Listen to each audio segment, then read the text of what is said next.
Good morning, good afternoon, good night, wherever you guys are. Welcome back again. Well, happy new year, everyone. We are finally back. It's taking a little bit longer, so if you're watching it like at the end of the week, well, it's been pretty damn busy. As some of you may know, we've kind of scaled down on our team a little bit, so it's actually just two of us at the moment. Bigger things coming in later in the year, but I thought I'll start the year with basically, well, this video, this is the start, but I have kind of thought about a few things, and I've decided that I thought it'd be good to do is what you've probably read, top 5 things you need to do for an AU to actually be able to kind of go to a drift day and have it without breaking the first time. So I'm going to show you some things. I'm good at the drift car, obviously it's not broken, but I'll show you a couple of things that you need to do. And I've got a customer's car here with actually one of the main problems that will be discussed in this video. So hopefully you guys enjoy it, but this should be kind of a little bit of help, just like what to do before you hit the track. And it's basically a minimum what you should do before you go to the track. Things that I check before I take a car to the track. Things I check on people's cars when you guys buy them and bring them to us to check it out. These are pretty much the first 5 things that you need to check out before you go and rip some fat skids. So enjoy.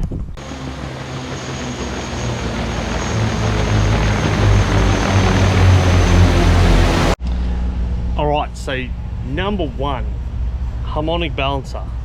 It is like the most overlooked part on these AUs, or in Falcons in general, but look, after 20 something years, and then you jump on and you're smacking a limiter, they don't like it, so you do need to replace it. So probably the good thing is, if you buy one that has probably 200,000 Ks on it, there's a good chance it's probably been changed. So ones that are at that kilometer a little bit over, there's a good chance it's been changed, so it's gonna last. But normally the series 1s AUs and anything about the 100,000 K mark, it probably has not been changed, but it's 20 something years old. So this little puppy down here, this thing is, it's so overlooked, but I'll show you why. This one here is fairly okay, but it's a little shaky.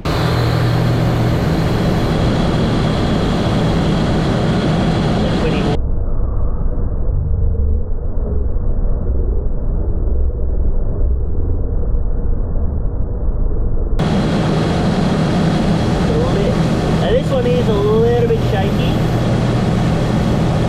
That's not too bad, but if you if you jump on, didn't last video. So that one, it's a little bit shaky, but if you're sitting on limiter for a long time, it can throw the belt off, which then it causes other issues like breaking the power steering pump pulley, very common. Then you replace that, and then the tensioner can break that as well. Also, on a side note, while you're doing the Harmonic Bouncer, it's important to check but that's not as common as the Harmonic Bouncer itself. So that's number 1. All right, thought I'd show you guys, this is a brand new Harmonic Bouncer. We do sell them on the website and in store. This is not the point of this video. It's the point of the video so you're not broken at the track first time you're out. So what happens is this rubber, after 20 something years, it's no longer really glued. So this piece actually walks forward and flings your belt off. So that is the reason. So if you guys are interested and looking, we do have these in stock here at the shop. Moving on, number 2. All right, number 2. So we're underneath the car, the diff. The diff, I guess a lot of people understand that it needs to be welded or locked or very good LSD before you hit the track. However, you'd be surprised some people get to the track and they didn't think about that. So very important, get your diff welded. So one of the reasons we've chosen the AU long ago was the fact that it's this easy. You can pull the back cover off, weld it there. A couple things to know is, well, diff wise in terms of center. So the diff center, LSD centers, you can weld them, yes, but you have to pull it completely out of the casing, so more work involved. The normal open center is the best one to weld. You weld it in the car, very good time, quick and easy. That was the point. With the LSDs, the factory ones, you can shim them, but they're not great. I did shim them a few years ago and it was great, and until it basically wasn't, and it just turned to crap. So weld is the key. Spool, you can do the spool. Now one of the reasons, if you caught it before and going, hey, can you guys put a spool in, and I've said I'm not doing it, well, one of the reasons is on the spider gears is they get seized. So sometimes they come out real easy, very rarely do they do. So the reason you avoid putting a spool in is purely for the fact that you need to probably have something to heat up an oxy to press them out, and then that all the time and effort. Or if you take it to a shop, you've spent all this money for a lock diff when you could have got it welded for a whole lot less. So if it's welded right, it won't break. I have so many cars come back in from people attempted to weld it. Sometimes I can fix them, sometimes I can't. So just be cautious with that. Make sure you got someone who's doing it. Don't use stick welder. I've only ever seen, I think, 2 that have held up through time, but those guys knew how to use a stick welder. They welded fences with stick welders. They knew what they were doing. So that's it for that. With solid axle, so not all AUs are solid axle. Some of them are IRS. So all your VCT cars in the AU are IRS, unless someone swapped it, but factory VCT means IRS. So you can still weld them, but the IRS system is super grippy. So it's a little bit harder to drift it, and the bushes are really common to fall apart. So solid axle, easy, nice and simple, done. So that's it there. So guys, any got any more questions on that? B series, problem with the B series is you have to drop the whole cradle to weld it, do anything. The div has to come upwards, and you're not cutting a hole, putting it through the car. So it's a whole ton of work. So that's it for that, number 2. So moving on to number 3. All right, third one. You wouldn't believe it, ball joints.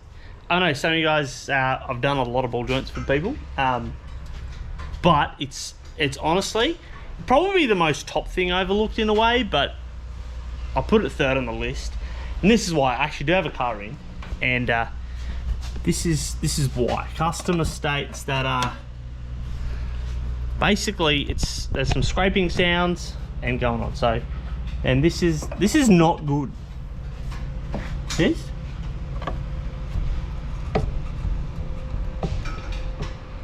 Yeah, that's not what you want, mate. And this side here has actually been scraping the rotor.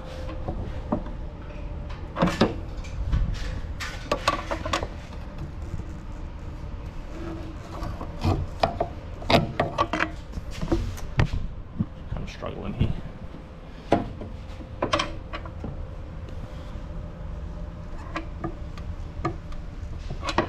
But yes, and then blip. So yes, one of the biggest things overlooked is ball joints. And look, standard wise, even if they're good and you get the lock kit, normally like 1 to 2 track days, if they're still the original ones, they're normally gone, because the ball joint's not used to rotating as far, well, like that anymore.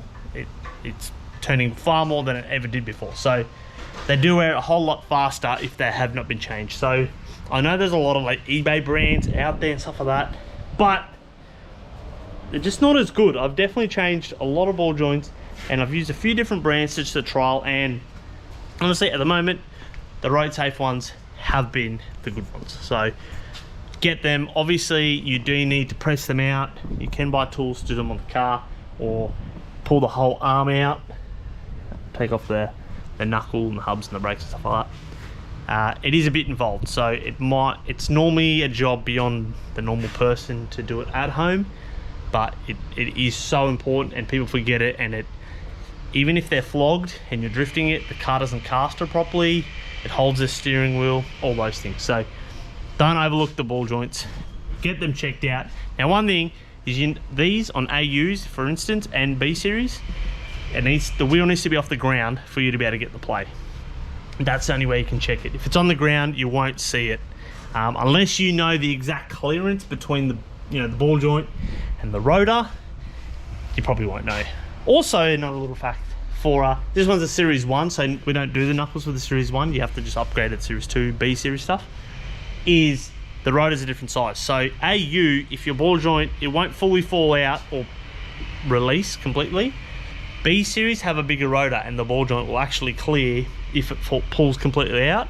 That's why B series and territories, when you see them on the road where the ball joint's yeeted, that's only on them. AUs with normal AU brakes, it doesn't really happen. You'll have a large scraping sound before that happens, but you'll also realize that it steers terribly. I had one on Dazza years ago when it was still a street car.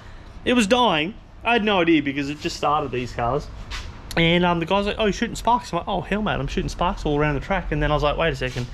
This thing's trying to send me straight into a wall. And I just kept basically avoiding it doing it. So I just kept more throttle in. And it got to the point where it just did not feel very safe at all to drift. So I pulled off, checked it out. Ball joint's about to fall out. Damn it. So don't let it get to that. And obviously, think we've got enough ball joints in stock. So that's how often we do ball joints. We do them on our cars fairly often, normally not from just drifting, or if we have quite a big oof, you know, like big ripple strip a few too many times, or you know, come off the track, come on the track, massive hit like that. Or normally if you hit a wall pretty decently, you'll kind of bust the ball joint. The uppers, while we're here, the upper ones, not as common, not as detrimental. They kind of make noise before anything. But the lower, I'll say it again, the lower ball joint, super important. So I hope that's helped you. Moving on to number 4. The fourth thing that people overlook, obviously if you have a manual car, this is going to kind of exclude you. But because most AUs are auto, and we predominantly are pushing people to go auto, so you have that, the fun factor of everyone's got auto, everyone's got the same challenge. But the biggest thing that people completely overlook is the transmission fluid. So it's not a hard thing to do. We do them here at the shop, so that's not a problem if you can't get that done. But it's so overlooked. You don't have to necessarily recondition your transmission. We run reconditioned transmissions in our cars, but kind of the main reason you need to recondition is the fluid gets so old. Like I had a few times now a like elderly couple, real old, like kind of scary. They're coming in for body panels all the time, so always crashing. But they're like, oh, our car stopped driving too well. And I'm like, have you changed your transmission fluid? And they've had this car since brand new. And like, oh, I don't think we have. And I'm like, what the heck? This car's 20 years old and they've never changed transmission fluid. And they're babying this car and they notice something's not right with the transmission. And the fluid out of it was absolutely rank. So seriously, particularly if you buy an AU off an elderly couple and they've said they've never had an issue with it, you're probably about to have all the issues with it, because it's now going to get unleashed and thrashed. So don't overlook this. Alright, so I thought I'd just quickly show you. Obviously, yeah, with people's transmission fluid, I don't have any old stuff to show you, but what I've put in here, I've got Dextron 3, which is your LE95, and that's the Dextron 6, which I recommend. We go the Dextron 6 because it has a higher, or way higher boiling point than the normal not Dex 3 by itself. If you do get Dex 3 and from Penrite, the Penrite one is fine, but you have to be careful that you don't put just straight Dextron 3 into your auto trans because it stuffs the seals. I know a lot of the transmission fluids now kind of cater for all because they've changed the additives, but if it's potentially old stock or something you've had for years, it's probably a good chance that it's going to stuff the seals. So just be careful on that. Otherwise, the Dextron 6, they don't advertise it anywhere or anything like that for this gearbox, but that's how it looks brand new. That's how Dextron 3 / LE95 looks brand new.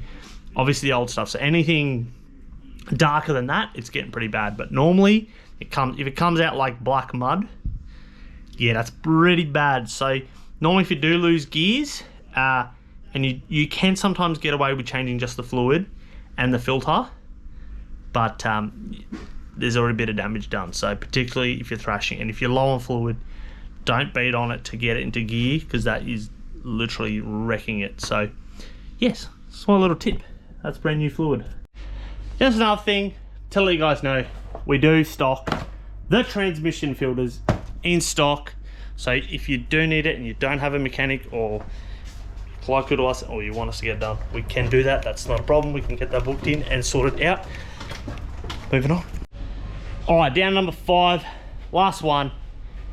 The other biggest thing that people overlook is the transmission cooler. So in Nick's car, he's actually running it at the back, so am I. We've actually put a fan on it. So that is Mind the Mud transmission cooler. Like, this is pretty up there, but I would definitely not say it's overkill. Like, his car, you just beat on it for days, no problem. Same as my one, it's in the boot. I don't have a fan yet, it's just one of those to do things. But down the back, we've run it. Try and be careful not to run it next to the fuel lines too much, because it heats the fuel up, and I know this because I did that, and my fuel gets really hot, so I need to put like a fuel cooler on it or move my lines. So remember that, Dextron 6, you cut the lines back here. Don't run it through the don't run transmission fluid through the radiator. It's just heating up your radiator more, and vice versa. So the transmission gets so hot you don't even realize. You can mount them on the front at least. Once again, we do have all those things in stock. So, and we do mount that up in the grill there, along with a power steering cooler. So, but before you even get to that, because this is a list of getting you out to the track, before anything, before you cut springs, before you lower it, before you do knuckles, this is what you should be doing, or at least checking before you go. So, because chances are you probably drove the car to the track, so you don't want cooking transmission fluid.